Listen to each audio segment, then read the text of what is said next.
Ayun, windmill. Ay, malapit na tayo sa windmill.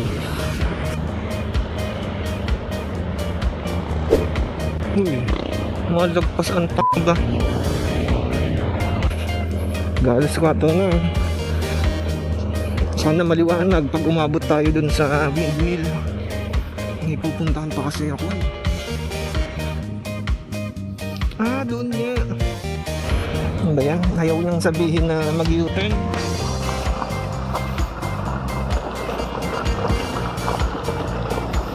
Okay, U-turn tayo.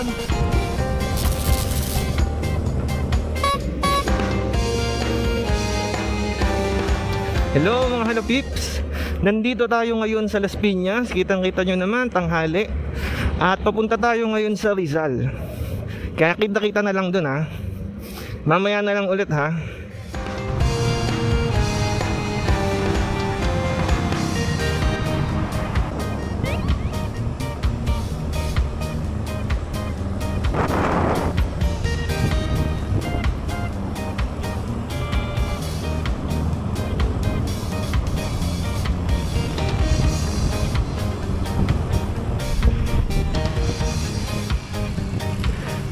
Eto mga halapips, nandito na tayo ngayon sa lalawigan ng Rizal. Nandito tayo ngayon sa Taytay. Madali lang naman makapunta dito. Punta ka lang ng Bikutan, tapos C6, dire-diretso lang. Ang tumbok noon dito na sa Taytay. Sa buong Rizal, ito pa lang yung napuntahan ko, tsaka Antipolo. Ilang beses lang, bilang lang sa kamay kung ilang beses ako nakapunta dito.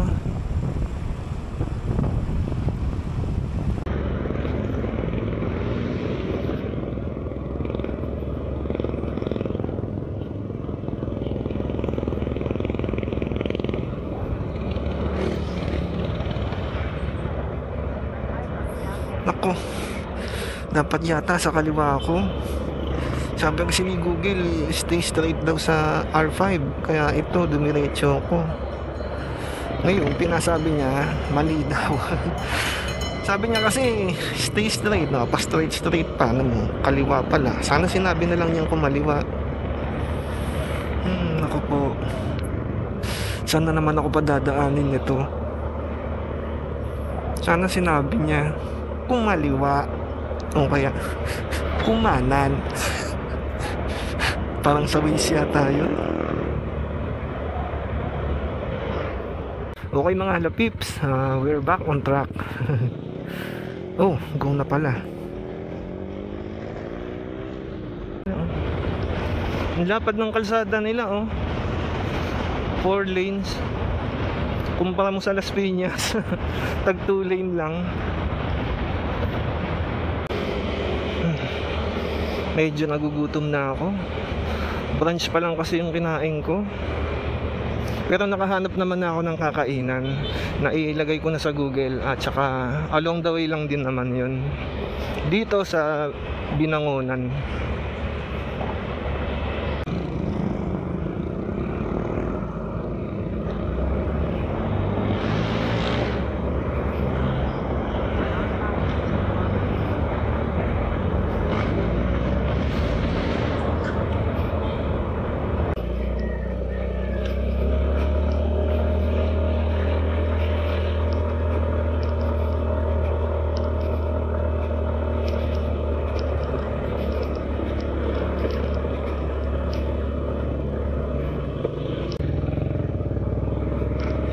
Ang tarik. Ala, ang tarik. Ay, nako. Ang tarik. Nako. Ay na. Kaya naman pala ni Pacquiao. Gulat ako eh, ang tarik talaga. Kung saan ako pinapadaan itong Google. Minsan kasi to si Google, kung saan ka ba dadaanin, basta mapaiksi lang yung dadaanan mo. Kahit na minsan, teka lang, ito, kanan dito. Ayun, yun nga, minsan basta mapadali ka lang ng biyahe mo, Kaso lang minsan nakakagulat yung daanan. Mapapansin mo, yun nga, matarik yung dadaanan, o kaya pabulusok, o kaya liblib.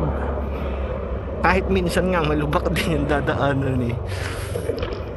Naranasan ko na yun sa mga nauna kong ride.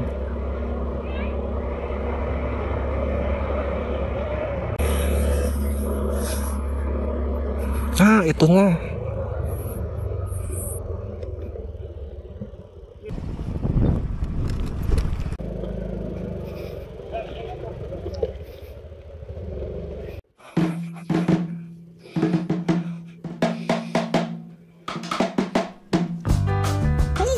Sa wakas, dumating din ako dito sa Sikadan Cafe. Dapat kasi snacks lang ang kakainin ko dito.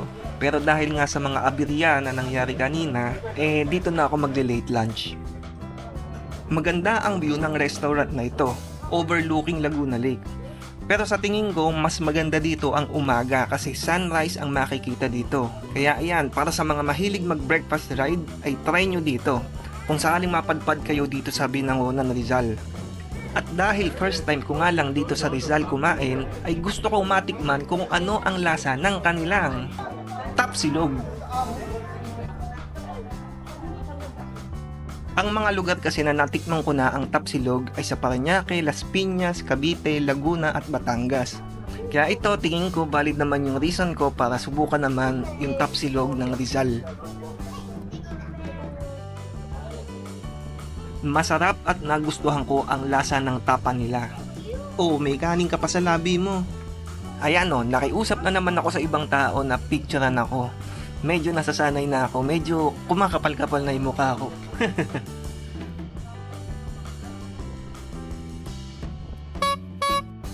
Okay, aalis na rin agad kasi anong oras na. Gusto ko kasing mapuntahan yung mga windmill. Gusto ko sila makita. Kaya tara na. Ay, alas 4 na. Sana maliwanag pag umabot tayo dun sa windmill. May pupuntahan pa kasi ako eh. Pero syempre madadaanan kasi yung windmill. Pero sana lang maliwanag pa. Ang dami kasing aberya na nangyari kanina. Actually ito, itong buong ano na to, ang daming aberya talaga. Parang parang nakakasira ng plano eh.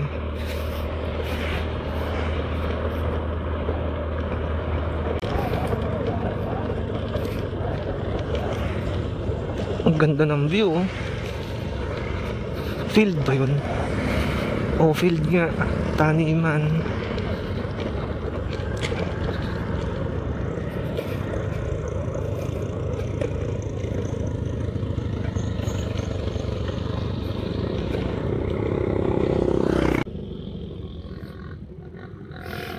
Eto mga halopips oh. Kitang kita na dun yung mga windmill oh.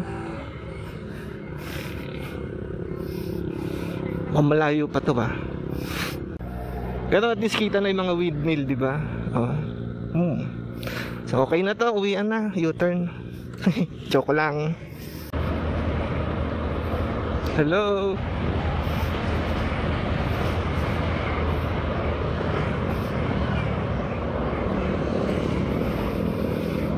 So nasa Baras na tayo. Baras Rizal. Baras Rizal. Hirap talaga magsalita ng R.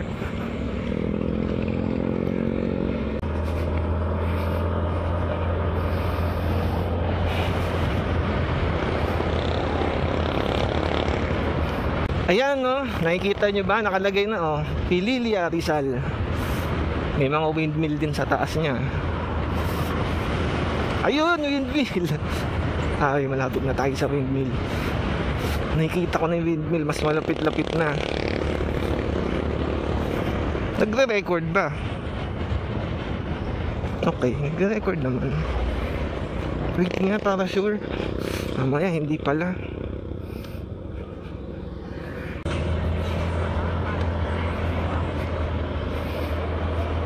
Oh, yun na oh, windmill. Kita na ulit sila. Ayun ako. Ang ganda, mga windmill. Nakakatuwa sila makita. Ano to? Hindi malaman kung anong gagawin. Eh, windmill.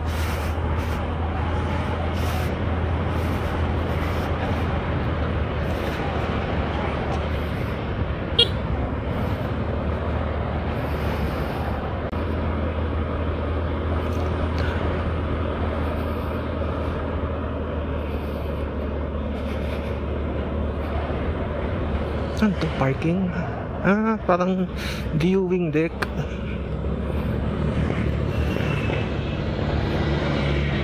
Pwede kaya dito? Ay, naku ba?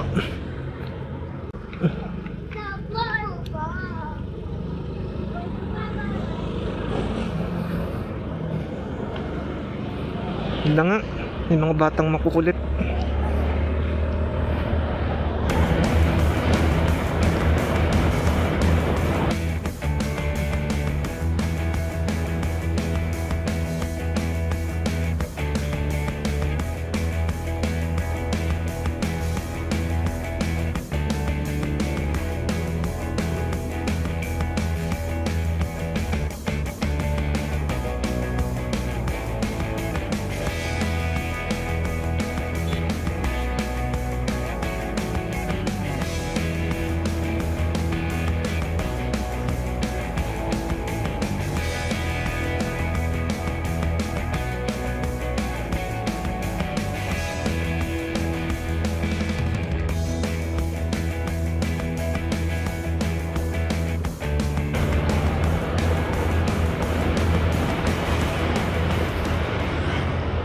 Lumalapit na tayo sa mga windmill.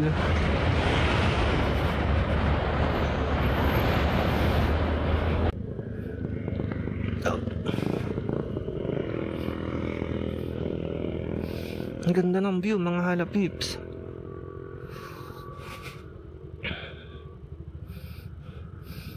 Ano ba to? Buko? Parang buko eh. Or palm. Palm. Palm. Parang mga palm. Hindi naman yata buko yan.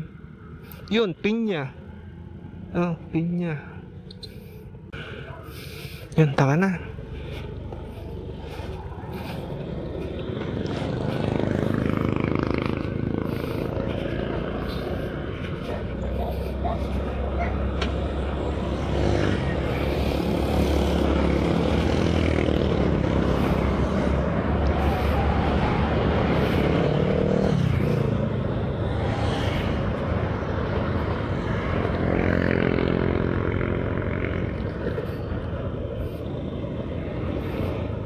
Ano yun?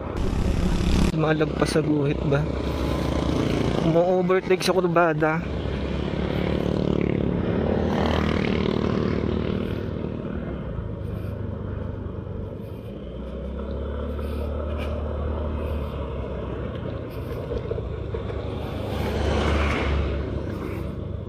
Mabitak. Ah, yun yung pinagpipicturean ng mga nagbabike. Mga nakikita ko yun pati sa kaopisina ko eh. Nag-post din siya nung ganyan. Ni-report ko nga. Wala lang. Para ano, tanggalin niya yung picture niya.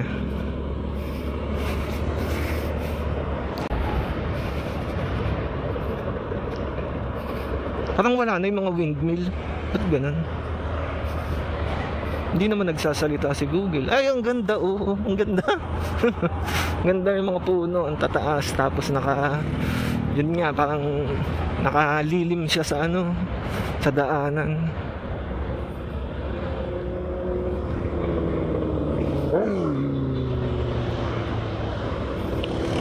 Ano to? Ba't ganitong pasigsag to? Okay, mabalik tayo. Ay, ang ganda nga, oh. Nature.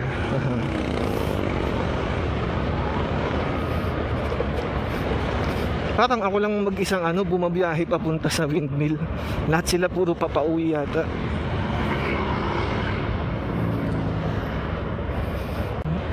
Wala na talaga yung mga windmill.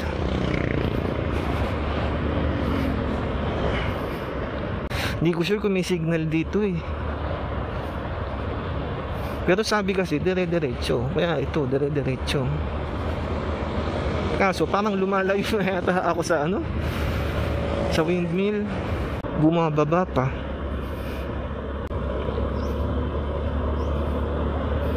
Tama ba to?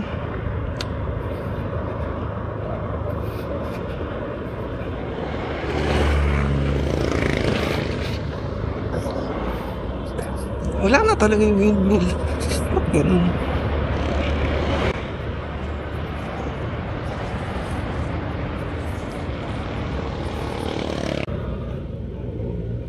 Check na.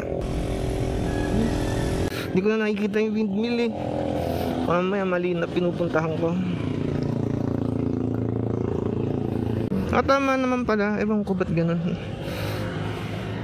Ba't nawala yung mga windmill? So tama yung daan natin. Kala ko naliligaw na. Sayang yung oras kung ganun.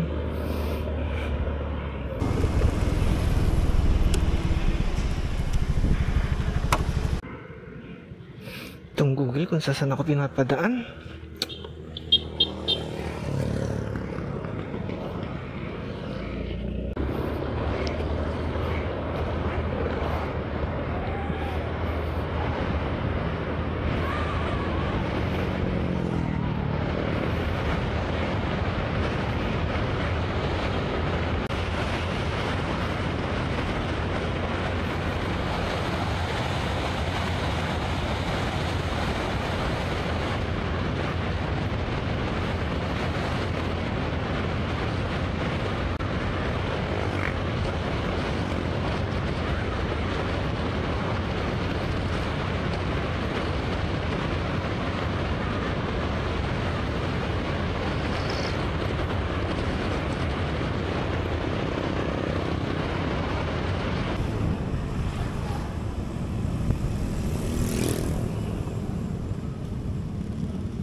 Doon nga.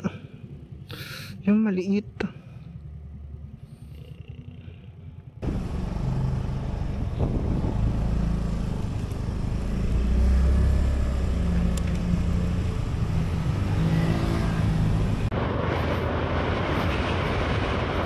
Ang ganda. Ang ganda ng view.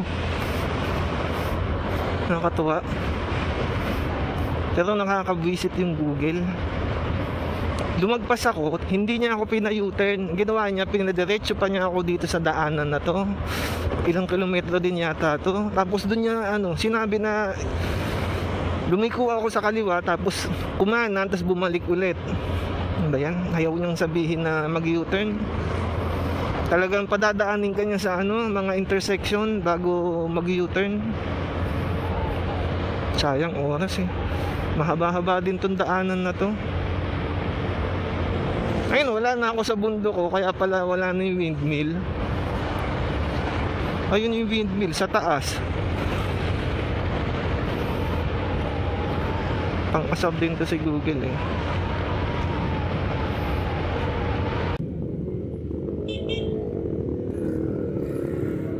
Hmm? 10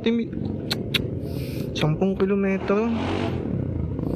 Ano naman to si Google? Layo-layo. Meron pang mga traffic na nadaanan. Pasar eh.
Oh, ang laki.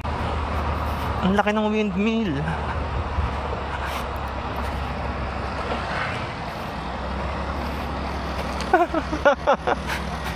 Ang laki. Parang nakakatakot.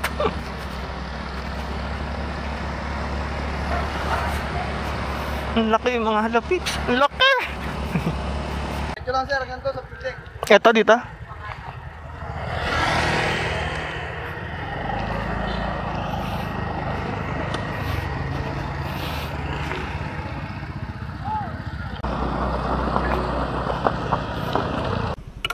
Okay, U-turn tayo. Ito pala yung nakikita ko sa Google na mahal daw yung entrance, sabi nung mga nasa review. Para sa akin hindi siya sulit kasi sayang yung 300. Para sa akin hindi siya sulit kasi masyadong mahal yung entrance. Tapos ang makikita mo yung view ng lake, tapos yung mga windmill. Yung katabi niya na viewing deck is libre. Nakikita mo yung parehong view ng lake tsaka yung mga windmill. Doon na lang sa libre. Sayang yung 300. Pambili rin yun ng tapsilog. Tapsilog na naman. Ito, balik tayo.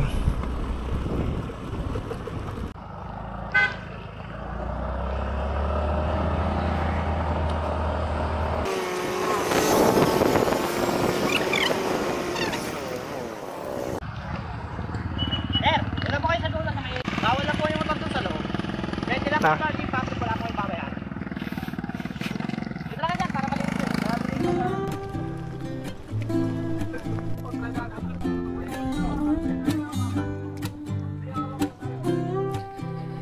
Libre at walang bayad ang pagpasok dito sa 360 degrees viewpoint windmill farm, na kung saan makikita nyo ang magandang view ng Laguna Lake at syempre makikita nyo ng malapitan ang mga windmill. Nakapagpa-picture ako sa may signage ng I Love Pililia. Nakiusap ako kina ate at kuya. Tapos after nun, sila naman yung nagpa-picture sa akin. Pagbalik ko ng motor, tinignan ko yung picture. Napakamot ulo na lang ako sa nakita ko.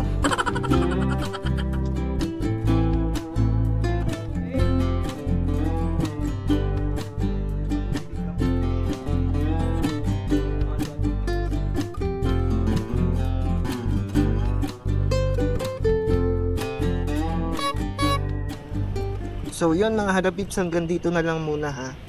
Nagka-leche-leche lang talaga yung ride dahil sa Google.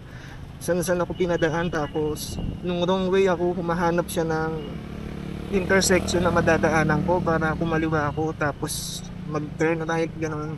Basta parang magmaniobra. Kaya ayun, napalayo, tapos na-late tuloy. So yun, hanggang doon na lang muna. So kung nagustuhan nyo itong video na to, pwede kayo mag-like dito, o kaya naman pwede rin kayo mag-subscribe dun sa baba. Hanggang doon na lang muna mga halapips ha, bye-bye. Kakabit ko na ulit to sa helmet ko.